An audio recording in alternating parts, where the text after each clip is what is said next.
జోగి రమేష్ కర్మ కర్త క్రియ అని మొత్తం స్క్రీన్ షాట్స్ అలాగే జనార్దన్ రావు జోగి రమేష్ కి సంబంధాలు ఉన్నాయి అంశాలన్నీ ఇప్పుడు టీడీపీ నేతలు మాట్లాడుతున్నారు. సహజంగా మాకు జోగి రమేష్ ఏం తప్పు చేయలేదు అని వైసీపీ క్లీన్ సర్టిఫికేట్ ఇచ్చేస్తుందా? అంటే నేనేమంటానంటే ఈ దేశంలో ఈ ప్రపంచంలో ఏ గొప్ప కార్యం జరిగినా అది చంద్రబాబు గారి క్రెడిట్ కొట్టేస్తాడు. ఇక్కడ ఏ నష్టం జరిగినా గానీ అది జగన్మోహన్ రెడ్డి గారికి ఇచ్చేస్తారు ఆ యొక్క బాధ్యతని, ఆ యొక్క సంబంధాన్ని. బుడమేరు వాగు పొంగి పొరలితే జగన్మోహన్ రెడ్డి గారు, పడవ వచ్చేసి ప్రకాశం బ్యారేజీని ఢీ కొడితే శ్రీ జగన్మోహన్ రెడ్డి గారు, లేకపోతే వైఎస్ఆర్ కాంగ్రెస్ పార్టీ నాయకులు. ఎక్కడ ఏ స్కామ్ జరిగినా గానీ చేసేది వాళ్ళు, చెప్పే పేర్లు మావి.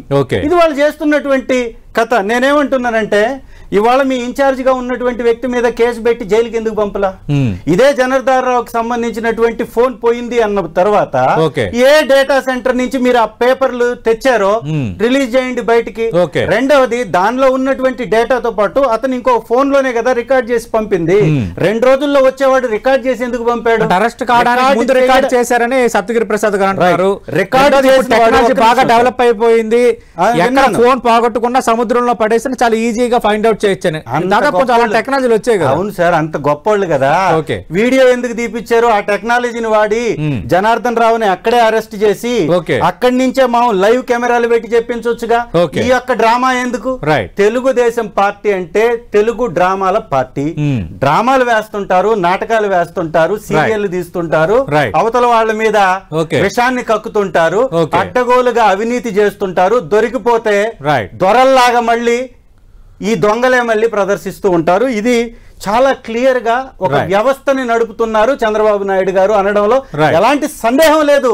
ఇన్ఛార్జిని అరెస్ట్ చేయకుండా, ఒక్క నిమిషం సార్, ఇన్ఛార్జిని అరెస్ట్ చేయకుండా ఇవాళ నువ్వు దొరికినటువంటి కంపెనీ ఎక్కడెక్కడ సప్లై చేసిందో చెప్పకుండా, ఏ ఏ షాపులతోటి వీళ్ళ కనెక్షన్ ఉందో పార్టీ నుంచి సస్పెండ్ చేస్తే కేసు అయినట్ట, వారిని అరెస్ట్ చేసినట్ట. నీ పార్టీ వ్యవహారం నువ్వు చూసుకో, ఇది ప్రజల వ్యవహారం. ప్రజల వ్యవహారంలో ఒక దొంగతనం చేసి ఒక తప్పుడు కార్యక్రమం చేసినటువంటి వ్యక్తి మీద కేసు కట్టాలి, జైల్లో పెట్టాలి. అతను ఎవరెవరికి సప్లై చేశారో, ఏ ఏ షాపులు ఎంత అమ్మినాయో, ఎంత కొనుగోలు చేసినాయో, దానిలో మిగిలినటువంటి మద్యం ఎక్కడుందో